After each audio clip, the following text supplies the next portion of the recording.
ദേശീയപാതയിൽ കുമ്പള പാലത്തിന് സമീപത്തെ താൽക്കാലിക ടോൾ ബൂത്ത് നിർമ്മാണ പ്രവൃത്തി യൂത്ത് ലീഗ് പ്രവർത്തകർ തടഞ്ഞു. ടോൾ പ്ലാസകൾ തമ്മിൽ 60 കിലോമീറ്റർ ദൂരപരിധി വേണമെന്ന നിബന്ധനകൾ മറികടന്നാണ് കുമ്പളയിൽ ടോൾ പ്ലാസ നിർമ്മിക്കുന്നതെന്ന് ആരോപിച്ചായിരുന്നു പ്രവൃത്തി തടഞ്ഞത്.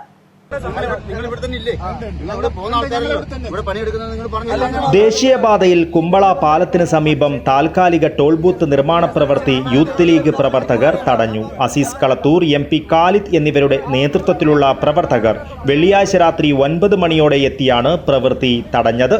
ടോൾ പ്ലാസകൾ തമ്മിൽ 60 കിലോമീറ്റർ ദൂരപരിധി വേണമെന്ന നിബന്ധനകൾ മറികടന്നാണ് കുമ്പളയിൽ നിർമ്മാണം നടക്കുന്നതെന്നാണ് പ്രവർത്തകർ ആരോപിക്കുന്നത്. ഒരു കാരണവശാലും കുമ്പളയിൽ ടോൾ ബൂത്ത് നിർമ്മിക്കുവാൻ അനുവദിക്കില്ലെന്ന് പ്രവർത്തകർ പറഞ്ഞു. വിവരത്തെ തുടർന്ന് കുമ്പള ഇൻസ്പെക്ടർ KP വിനോദ് കുമാറിന്റെ നേതൃത്വത്തിൽ പോലീസ് സ്ഥലത്തെത്തുകയും യൂത്ത് ലീഗ് പ്രവർത്തകരുമായി ചർച്ച നടത്തുകയും ചെയ്തു.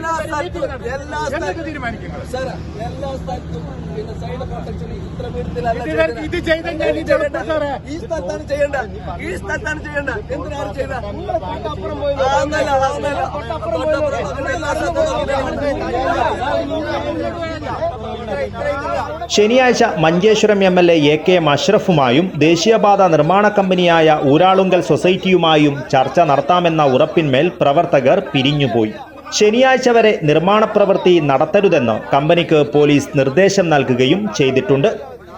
News bureau, Kasaragod.